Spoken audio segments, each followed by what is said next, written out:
Chapter-6. His Pilgrimage to Dakshineswar. Kali Prasad was now 18, well built, of striking attractiveness, strong and independent intellect, and sparkling mind full of spiritual urge, which was as profound as could be imagined. His actions always guided by a highly developed moral sense, he observed the utmost purity in his life, an effortless, innate purity which was never dampening. Worldly life meant little to him. So restless was his spirit for an intimate knowledge of God that he thought it necessary to renounce the world to attain it. It was during this period of restless search for God that one day in June 1884, Kali Prasad first met Sri Ramakrishna at Dakshineswar, which was about 6 miles from Agartala, and which lay just on the banks of the Ganges. In fact, his journey to Dakshineswar was the pilgrimage of the soul of a truth-intoxicated youth, out for his guru. Now, what do we mean by the pilgrimage of the soul?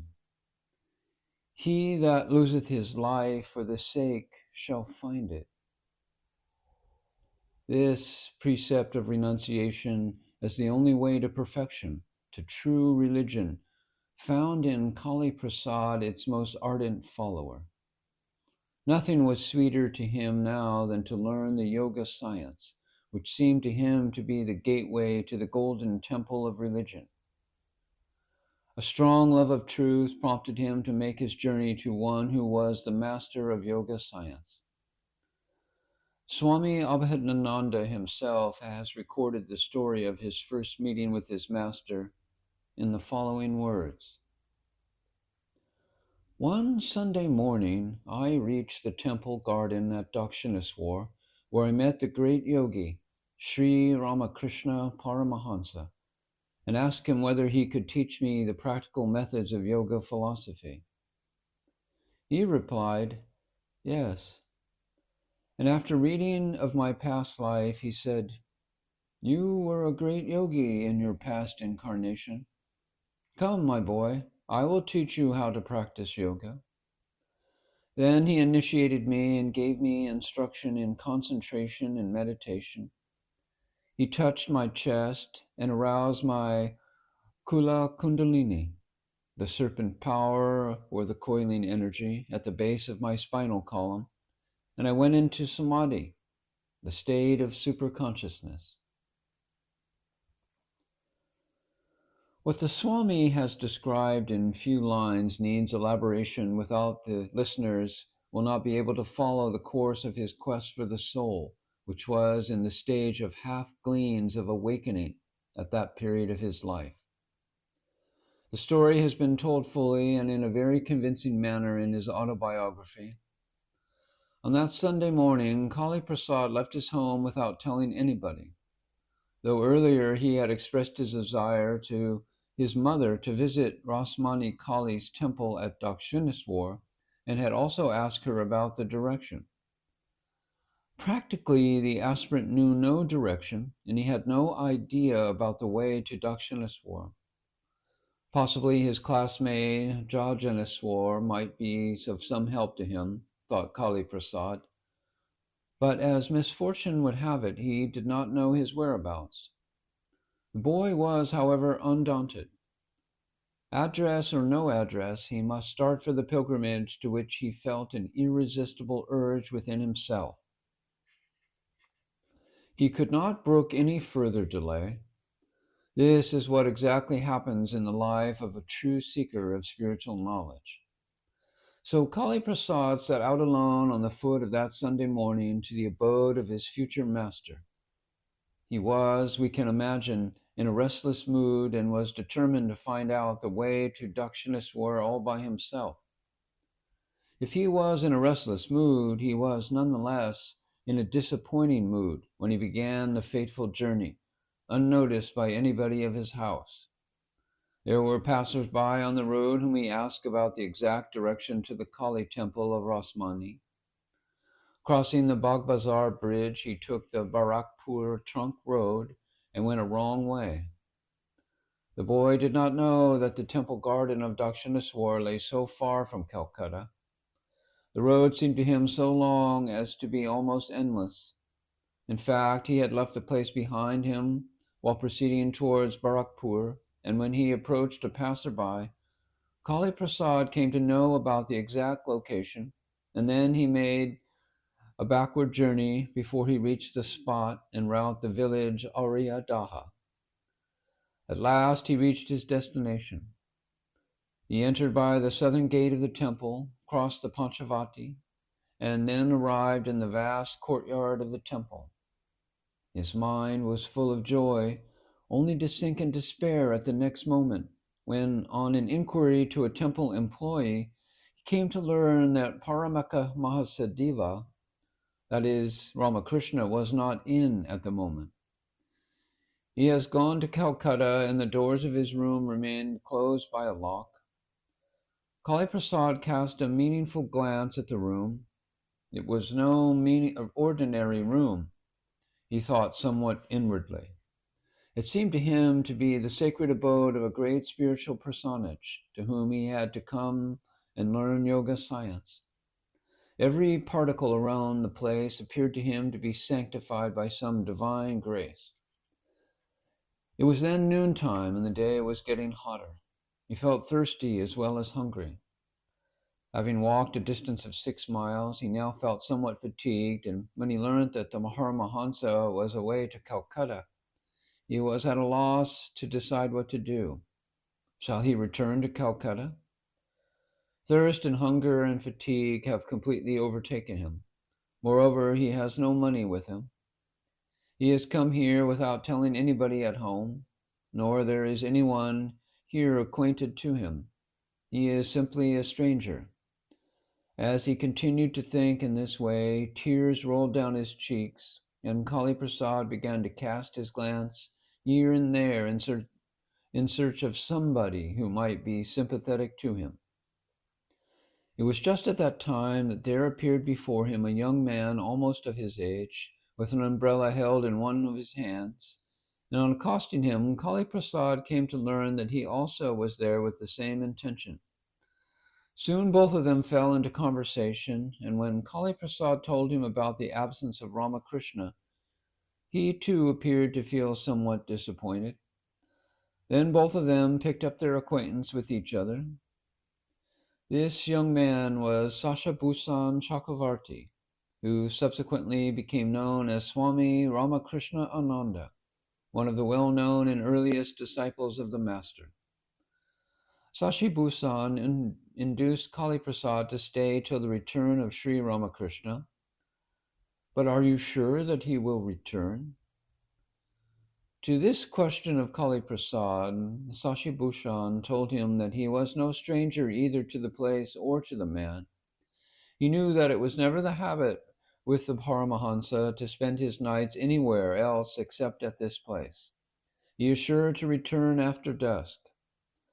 So saying, Sashabhusan requested Kali Prasad to have his bath in the Ganges and take some prasad, which was freely given to all who came to the temple. Kali Prasad then had his bath and food, and now felt somewhat satisfied. Soon the day was over, and the setting sun cast its crimson rays on the waters of the Ganges that flowed by the temple. The hour, the place, and sounds of the bells in the temple all combined to create an atmosphere which seemed to Kali Prasad as truly sanctified and exhilarating. But one thing was troubling his mind. He had come to this place without the knowledge of his parents, and by this time the whole family must be bewildered as to his whereabouts, and his mother would particularly feel anxiety for him. It was impossible for him to return home that night. This thought and many others set in his mind a wave of anxious mood, and he could conclude nothing transient. To go back or not, that was the question uppermost in his mind. Finally, he resolved that when he had advanced so far, he must stay here and come what may. He would not leave the place without having the long-cherished darshan of the Paramahansa. One has to surmount many obstacles before performing a good act. Kali Prasad knew this very well. As the evening set in, again his mind became restless. Should he return home to console his anxious parents, or stay here to see the Paramahansa? He remained almost undecided with his mind overcast with leaps of doubt. It was just at that moment that his newly acquainted friend, Sashi Bhushan, told Kali Prasad, "Well, my friend, don't you feel worry at all? Look here. I have also come here without telling anything to my parents. Let us spend the night here. We are on the same boat. No doubt your parents will be anxious for you, but when they will get back to you, they will be glad as before, and everything will be all right. When the whole day is over, then why miss the golden opportunity of having the desired contact with the great Paramahansa? Do stay here for the night in my company." Thus consoled by Sashi Bhushan, the future Swami Krishna Ananda, Kali Prasad finally agreed to spend the night at the holy place, come what may. He became somewhat pacified inwardly, and the violent, anxious mood was soon over. Then, accompanied by Sashi Bhushan, he attended the evening arati of the Bhavani Devi, the presiding deity of Dakshineswar. He then bowed down before the mother and felt great joy and peace in his mind. Along with his new friend, he then rested on the portico adjoining to the room where lived the Paramahansa. They began to talk about various things, mainly religious topics, among themselves. Presently, they were treated with the prasad, which Kali Prasad relished in his heart's content. Evening grew into night, and everything was calm and quiet, excepting the flowing Ganges. While resting on the portico, Kali Prasad was conjecturing within himself about the probable figure of Ramakrishna. Shall he find in him a sannyasin with matted hair and loincloth and ashes spread all over his body?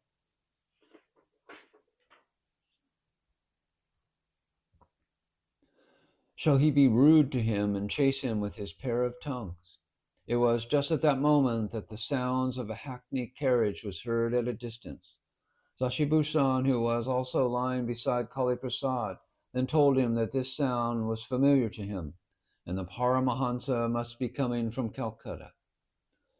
Kali Prasad then stood up. His whole body was almost trembling. Somebody, as if, pounded his heart. He stood up, speechless. Alighting from the carriage, the Paramahansa first walked towards the northern side of the veranda, where he crossed the steps and was about to enter his room through the southern portico. As he was thus walking, he uttered the word Kali 3 times, which reverberated in the still air of Dakshineswar. The voice was sweet beyond words, and it filled the heart of Kali Prasad with great emotion. Emotion and ecstasy surged in his mind as he waited to have the cherished darshan. The room was then unlocked by his attendant and disciple, Latu Maharaj, the future Swami Abhedananda, who also carried the napkin and the botua, a small bag made of cloth in which pieces of betel nuts are kept and which are taken after meals. He entered into the room, followed by his nephew Ramladal and Sashi Bhushan, and sat on a little wooden cot. He was then apprised of the coming of Kali Prasad, who was then waiting outside. The boy stood there almost speechless, and with emotion surging in his mind, emotion mixed with devotion and apprehension. No question then arose in his mind, although he continued to think a lot of questions within himself. At last he was ushered into the room by Ramakrishna's nephew. He bowed down, and Ramakrishna, by placing his head at his feet, and the moment he did it, Kali Prasad felt all his fatigue vanished away, and his mind was now full of peace and calm. "Take your seat on the mat, my son." With these affectionate words, the Paramahansa began the conversation with his future disciple. There were volleys of questions. Who are you? Where do you live? What is your name? And why have you taken so much trouble to come to this place? What do you want? And so forth. With his heart full of devotion, Kali Prasad asked him straight, I want to learn the yoga science. Would you kindly teach me? A peculiar question it was, no doubt, and so far he heard it from a very few people who came to visit him. Sri Ramakrishna then remained silent for a while, with his gaze fixed on the aspirant before him. Then he said, It is no doubt good of you to be an aspirant after yoga, and at this tender age. I see that you were a great yogi in your previous birth, and only little remains to complete your course of sadhana. This is your last birth, my son. Yes, I will teach you the yoga science. Have your rest for the night, and come to me in the early hours of the dawn.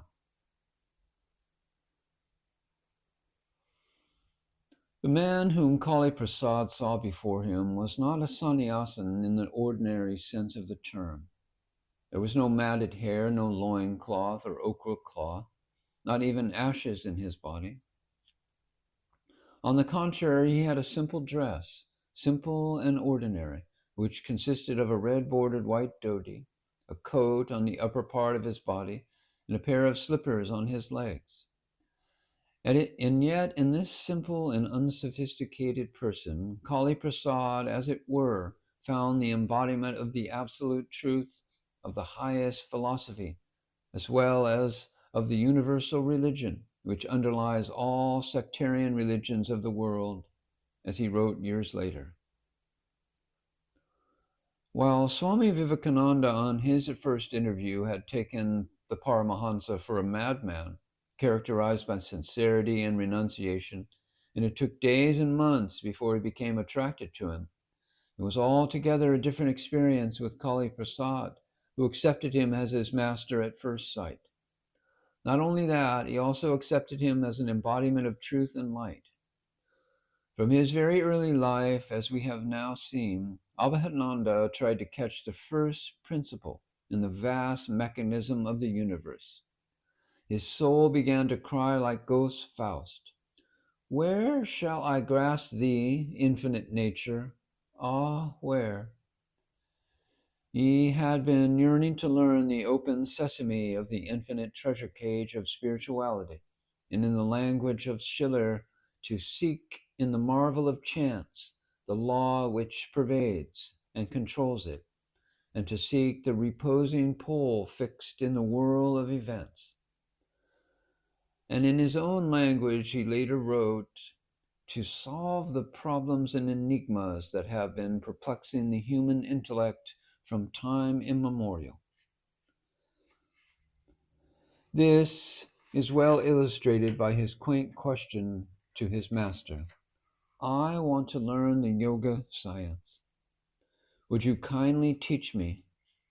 And the saint's reply, Verily, my child, I will fulfill your desire. This moment is an important factor in the development of Abhedananda's life, for till then he had been looking for a proper guide. Now, in order to comprehend fully the life and sadhana of Swami Abhedananda, we have got to elucidate this point a little further. What he wanted to learn was no ordinary yoga. It was the realization of the unity of the soul with the oversoul, the true self. And according to Patanjali, when an aspirant passes on to the stage of yoga as prescribed by him, the aspirant in himself sees all things and beings equally as he sees himself in all things and beings. The kinship between the human spirit and universal spirit is like that between a unit of energy and the vast storehouse of universal energy, which might be either or something else. The individual has the same relation to the universal self as the one of the many divisions of a single vital cell bears to the entire original cell. Or the relation between the two is like that between the surface consciousness and the subconscious in psychology. The subconscious is the very ground of the existence of the former, although the surface consciousness apparently behaves as being independent of it. If the glamour of unity of God and man so overpowers us as to make us oblivious of our essential and irresolvable distinction from him, any spiritual culture along the path of devotion is out of court, for such culture depends for its very existence on the pilgrimage of the soul's surrender to God. It is because the individual self stands against the background of the universal self and the all-aware being to the ground of our individual conscious life and awareness that the infinite spirit is the dearest of the dears to us. With Kali Prasad, it was the half gleams of an awakening. To him, it was a consummation devoutly to be wished for with the spontaneous overflow of the yoga feeling in him, so manifest in his words and deeds and thought, he could now give himself up to the being, who is the source and substratum of life in nature and man. To offer himself up to the feet of God with a sense of complete dependence and dedication was ever Kali Prasad's perennial delight. For this, he now submitted himself to this yoga discipline under his master, which etymologically means yoke or training oneself. For Abhedananda, this was the key that could open the gate of joy and ultimately lead him to the golden temple of human personality, which is the soul, the real man. The realization of the body and the soul being mutually exclusive to the first stage of yoga. The soul comes trailing clouds of glory from God, who is our home. So the soul is the only abiding entity, the real I, or Atman, the true self. But this I is not the local or temporal I or little self, but the higher self, indissoluble, bound up, and utterly dependent on the ultimate reality. This higher self appears as the kingdom of human within us. This realization is somewhat the same as Browning has described in his poem Paracelsus. Truth is within ourselves. It takes no rise from outward things, whatever you may believe. There is an inmost center in us all, where truth abides in fullness and around. Wall upon wall, the gross flesh hems it in, this perfect, clear perception. What is truth? A baffling and perverting carnal mesh binds it and makes all error. Whence this height is reached, the soul is joined to the self, and there is samadhi, which Kali Prasad at this time passed into at the very first touch of his master when he initiated him in the next morning. So the yoga to which he was initiated by Sri Ramakrishna is no ordinary yoga. On the one hand, it is complementary to divine self-knowledge, or Brahmagyanam, and on the other is a sowing of seeds broadcast into the soul for the splendid harvest of the enjoyment of the Lord's feast of love and joy. Thus, Abhedananda, a great yogi reborn, was under circumstances insurmountably brought at the feet of one who himself was God incarnate, and whose phenomenal spiritual experiences had ushered in a new era in the world of spiritual culture. But perhaps we are wrong to suppose that mere circumstances drove a boy from his hometown to make his journey to Dakshineswar. Vivekananda, Abhedananda, and the band of spiritual heroes of the new era who came one after another to Sri Ramakrishna did not do so under any circumstances, but they had to come to this pilgrimage, for their coming here was preordained. They were all great souls whom the world needed so much at the turn of this century. Each of them was his Leela Prasad, or selected companions to his divine manifestation. In every cycle of age, whenever the Lord manifests himself in human form to establish righteousness and to destroy evil, he seldom comes alone to fulfill this objective, and this is why, in the wake of his advent, the army of spiritual men appear one after another, and they all gather and meet at the place of the God incarnate, Ramakrishna, at the appropriate time, to blaze the path of harmony and synthesis along which humanity is destined to trudge on. The next morning, Sri Ramakrishna initiated Kali Prasad into the mysteries of being, the self, and gave him proper instruction in concentration and meditation. On the eve of his initiation, the master asked him as to the extent of his education, and he was glad when he knew that the young disciple before him was a student in the entrance class.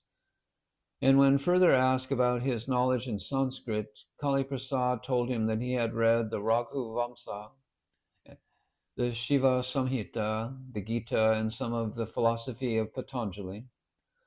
So the boy whom he was taking in his order was no ordinary seeker of knowledge. A fine, educated boy like Narendranath stood before him.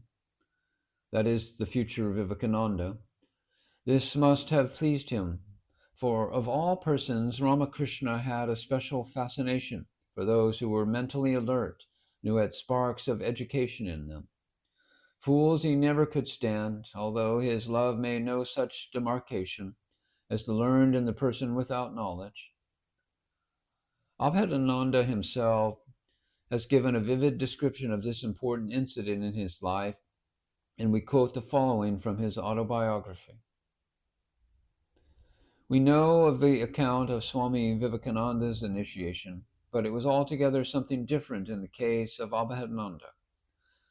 The process of initiation which it was his good fortune to experience was never repeated to any of Ramakrishna's disciples as far as we know. Nor in the whole spiritual history of India do we come across such a phenomenon of inscribing the code words, the Vija mantram, by the finger of a guru on the tongue of his disciple. But let Abhedananda tell the story of his initiation and the subsequent spiritual enlightenment that he had the privilege of receiving at the hands of his master, for nobody excepting himself is capable of narrating it in the manner he has done. The unbearable inner urge in his heart of hearts that goaded him ultimately at the gracious feet of Sri Ramakrishna Paramahansa to find out if he could deliver the goods to him in any way found its fulfillment on that memorable Monday morning. As we have already told, the Paramahansa could easily read the young aspirant's spiritual attainments of the past life, and he could also foresee the great role he was destined to play in his present life as the master cast his first look on him. Kali Prasad said, I had no winking of sleep all the night, and still the hours of the night were over through rambling thoughts. When the day broke at the warblings of the birds, I had my oblation in the soothing waters of the Ganges, and I began to meditate about the Paramahansa in that serene hour of the dawn. I was nonetheless eager to meet him. A sense of unspeakable joy and feeling of holiness had then seized my mind completely. Just then I was asked by the Paramahansa's nephew to enter the room. When I entered into his room, I found him seated on that wooden cot. I bowed down at his feet and received his blessings. Then, after a few questions, he indicated me to follow him to the northern portico of his room. With tender and affectionate voice, he bade me to sit on a wooden cot that was lying there. There was nobody else. As I sat down, he again bade me to stretch out my tongue. He then wrote some words by the middle finger of his right hand, and as if through the influence of supernatural force, all my consciousness was merged immediately into deep samadhi, and a unique and unspeakable feeling and experience overflooded my mind entirely, and I was fully convinced for the first time in my life, then and there, once and for all, beyond any doubt whatsoever, that the existence of God as the ultimate creator of this universe was absolutely true. I did not know how long I was in this ecstatic mood. After some time, the Paramahansa touched my breast and brought down the serpent power, the Kundalini, and then I regained my outward consciousness, and my whole existence was filled with such an ecstasy and pure delight which is not possible for me to describe in words. I was subsequently told by his nephew that no sooner had the Paramahansa touched me that my whole body had become stiff like a plank of wood. Then the Paramahansa again asked me affectionately what were my realizations in meditation, and I recounted everything to him. Then finally he asked me if I had any desire to marry, and when I replied in the negative, he was glad and enjoined upon me never to marry. Thereafter, he taught me how to meditate, and finally observed that the true realization of Satchit Ananda Brahman is not possible unless one crosses the barriers of the senses of purity and impurity. The sense of good is invariably followed by a sense of evil, and our mundane existence depends on the both. If one is to attain divine knowledge, one has to go beyond both good and evil, as well as Maya, or illusion. The lesson that I received on that day from my master was firmly imprinted in my mind. For the first time, I learned that one must go beyond the sense of dualism before one can hope to attain the highest knowledge of non-duality. The initiation over, I was instructed by him to repair to the temple of the goddess Kali and meditate there for a while. The meditation being over, I returned to his place when he placed on my hand some sweets and asked me to have my breakfast.